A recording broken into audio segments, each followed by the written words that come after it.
The US reportedly sends Tehran a 15-point plan to end the war in the Middle East as President Trump doubles down on negotiations with Iran. The leaders are all gone. Nobody knows who to talk to. But we're actually talking to the right people, and they want to make a deal so badly.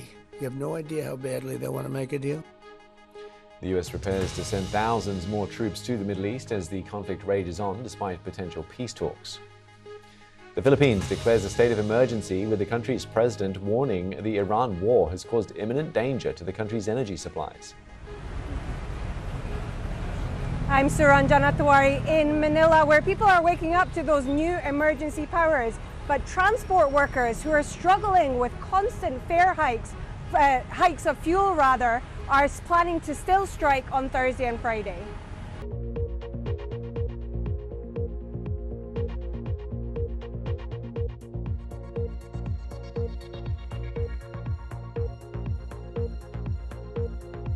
And as missiles continue to fly in the Middle East, President Trump insists his government is talking to Iran about a deal to end the conflict. Let's have a look at the Wednesday morning newspapers, shall we? The front pages, lots of them featuring, of course, the war in the Middle East. The Guardian reporting that paratroopers are poised to go to the Gulf as talks remain ongoing between the US and Iran.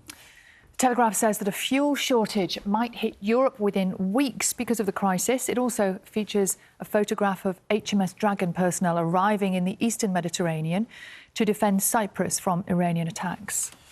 The Daily Mail today reporting that the Conservative leader Kemi Badenoch has warned that the UK's middle class will foot the bill for any energy bailouts aimed at helping lower-income families.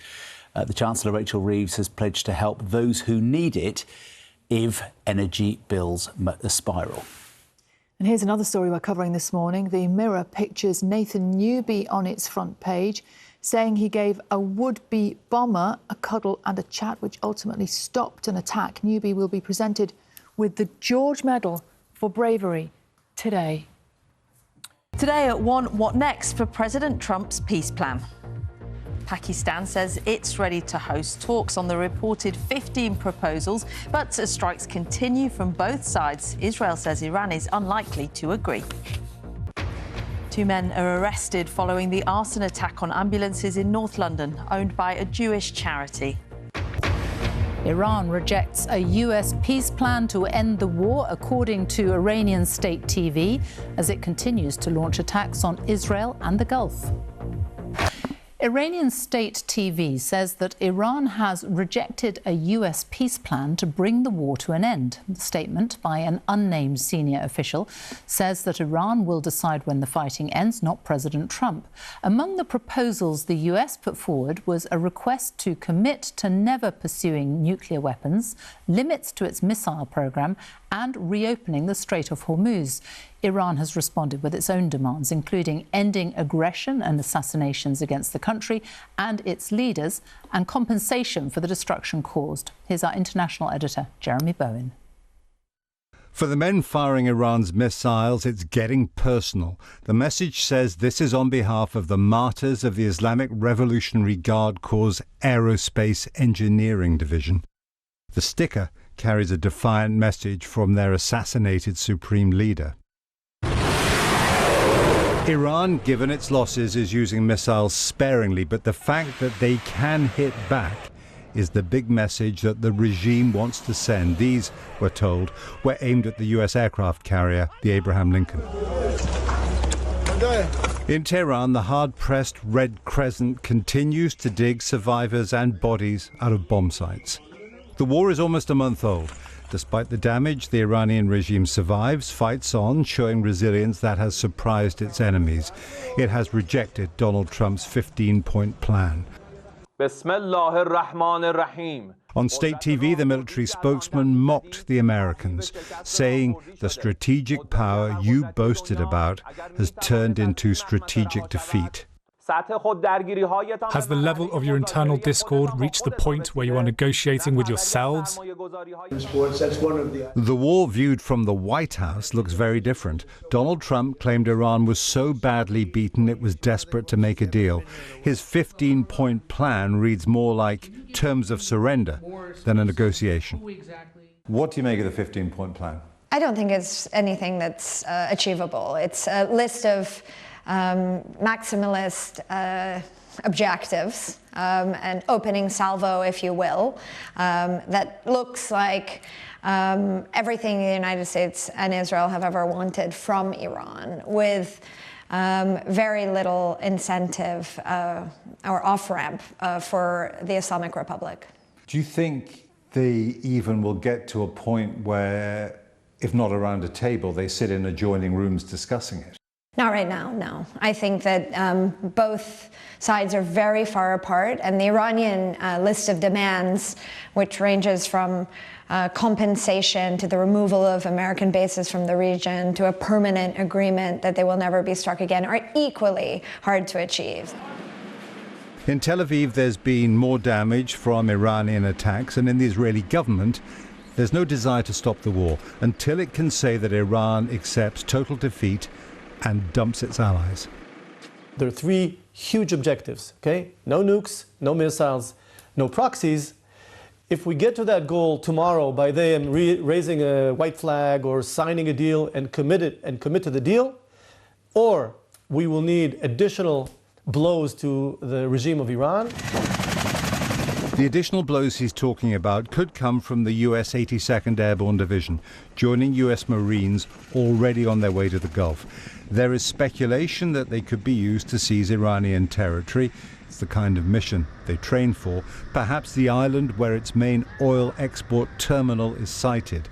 The idea to put more pressure on the regime.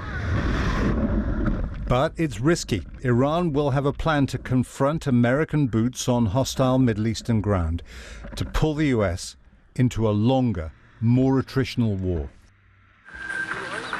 In Tehran, Iranians, like everyone caught up in wars, are trying to hold on to some normality. The regime is no longer trying to stop women with uncovered hair exercising alongside men. It has bigger priorities: the survival of the Islamic Republic and exacting a price in return for releasing its chokehold on the global economy. Jeremy Bowen, BBC News. Well, let's go to Washington now. Our chief North America correspondent, Gary O'Donoghue, is there at the White House, and the White House giving a response to all this right now. What are they saying? Yeah, giving, Sophie, a pretty cautious response, I would say, to this speculation that's coming out, not just from here, but from Israel, from Iran itself, from Pakistan, from other parts of the Gulf. The White House saying that a lot of it is speculative. They say there are elements of truth in this idea of a 15-point plan. They wouldn't even confirm that it was a 15-point plan. And they said at this stage they were not going to get into the nitty-gritty. But they also issued a firm warning to Iran, saying that if they didn't agree to these conditions, they would face strikes like they'd never, ever faced before. And they pointed to the fact that they destroyed Iran's navy, the biggest destruction of a navy, they said, since the Second World War, and that Iran's capacity to retaliate at this stage had been reduced by 90%, according to Caroline Leavitt, the press secretary. So they've got a dual track here. We've got this promise of negotiations, this wish for negotiations. On the other hand, we've got some very tough talk. We've got thousands of troops on their way to the region as we speak. And we've got 2 days to run until another deadline, yet another deadline set by the president to start striking Iran's energy sector. Time's running out. So the president's going to have to make up his mind which route he takes. Let's move on now. And today's latest figures on the cost of living showed some positive signs for the UK economy, with inflation holding steady at 3%. But that was for February, which was, of course, before the war on Iran. Now, we have already seen the effect the world events can have on the economy. Inflation rose to 6.2% by February 2022 as a result of the pandemic. And that sharp rise continued with the invasion of Ukraine, inflation reaching 11.1% by October that year. It has been steadily going down since then, but now, as our economics editor Joel Hills reports, consumers and producers alike fear another upsurge. The city of Wolverhampton is more than 3,000 miles from the Strait of Hormuz, but the living standards of people here are tied to it. War in the Gulf has pushed up oil and gas prices, and the ripple effects are already being felt. This is not nice, you know, how the petrol is going double price. Well, people don't want to spend the money anymore, and, you know, it's just too much for people. I'm hoping that war going to end soon, and then everything go back to normal. He's not alone. Businesses use energy too. The American owner of this chemicals factory on Teesside says he'll have to close it if gas prices are still elevated in 3 months' time. Back to 2021, we were one of the most competitive aniline manufacturing sites globally. What we've seen since then is that we're now paying 3 to 4 times more for our natural gas, and that directly affects us in terms of the electricity and the process costs. The war has triggered another serious energy shock. Inflationary pressures are back, although no one expects the squeeze to be as severe as in the aftermath of Russia's invasion of Ukraine. Yes, oil prices have risen quite dramatically since the Iran conflict began. Gas prices, electricity prices have risen as well. But the good news is that they're nowhere close to where they were at the peaks in 2022 and 2023. But let me say one thing. This disruption in oil is the biggest we've seen since 1973. A month ago, prices at the pumps were falling, acting like gravity, helping to keep inflation down. Since the war began, diesel has risen by 33 pence a litre and petrol by 16 pence. Both are expected to rise further. When energy prices rise, they put upward pressure on prices across the economy. The market now expects the Bank of England to increase interest rates twice before the end of the year, and lenders have been putting up their mortgage rates in anticipation. The latest shipping data shows the Strait of Hormuz remains largely blocked, and oil and gas from the Gulf isn't getting to where it's needed. The chief executive of Shell has warned that in the coming weeks, Europe could start to experience fuel shortages of the sort already seen in parts of Asia. Food prices in Britain look relatively stable, but that is likely to change if the war drags on. Another cost of living squeeze now appears inevitable. The hope is it will be short-lived. Joel Hills, ITV News. Now, despite continuing hostilities, it's been a day dominated by tit-for-tat diplomacy between Iran and the White House over Donald Trump's 15-point ceasefire proposal. We'll have more on that in just a moment. But first, an eyewitness report on the very real impact of the war on the thousands of people being displaced from their homes in Lebanon. Here's our international editor, Emma Murphy. It is no way to live, and a sorry way for another generation to grow up. But at least under a tarpaulin in a car park, they may get the chance to grow older. In their homes, survival is far from a certainty.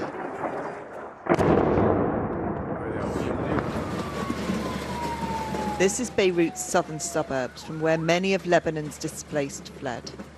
It's not hard to see why. As Israel targets Hezbollah's heartland, they also strike tens of thousands of homes. We met Ali as she walked from the ruins of her home with what she could find. It is a sorry haul of pans without handles. She tells me that was all she could find in the rubble. She won't leave this area, however great the challenges, because it's still her home. Many families remain, and it seems that they're staying for two reasons. One, they can't afford to be displaced again, and two, they can't take the indignity of it anymore. And so they live in these ruins with the constant airstrikes, and they dart in and out to safer areas when the warnings come. Everything rests on them getting that timing right. That sense of indignity hangs over the displaced. Mohammed Dogman told me that his home was destroyed on the first day of the war. He moved to the car park 2 days later. And then you have your cooking stove and your water, Yes, and the water stove. and the coffee and tea, everything. It's humiliating to be here. When you walk through the door of your house, you hold your head high. Here in the tent, your head is down with humiliation. Israeli troops are also seeking to clear parts of southern Lebanon, causing more displacement there. Noor, who is 14, explained to me how life has changed. feel so sad because I want to go to my home and I miss my school. Do you? Yeah. Somehow, amidst the abnormality, a new normality develops quickly. But no one here wants the abnormality of now to become normality for the future of Lebanon and its children.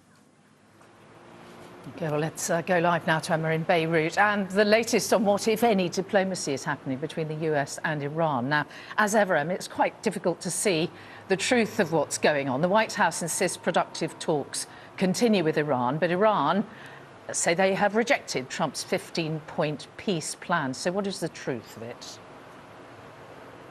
Well, certainly the public position that Iran has taken is that it will not indulge in the conversations with the United States, that it has completely rejected that 15-point plan that President Trump said a number of points had been agreed on just a few days ago.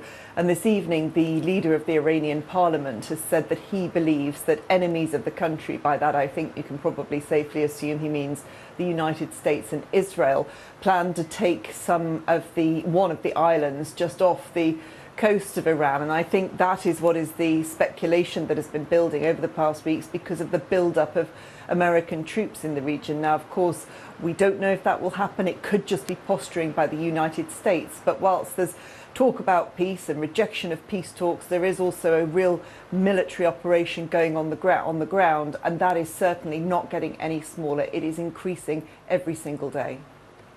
Emma Murphy in Beirut, thank you. Well, here, police say 2 men have been arrested over the arson attack on ambulances belonging to a Jewish-run charity in North London. The arrests were made by counter-terror detectives. The men, both British nationals, are being questioned on suspicion of arson with intent to endanger life.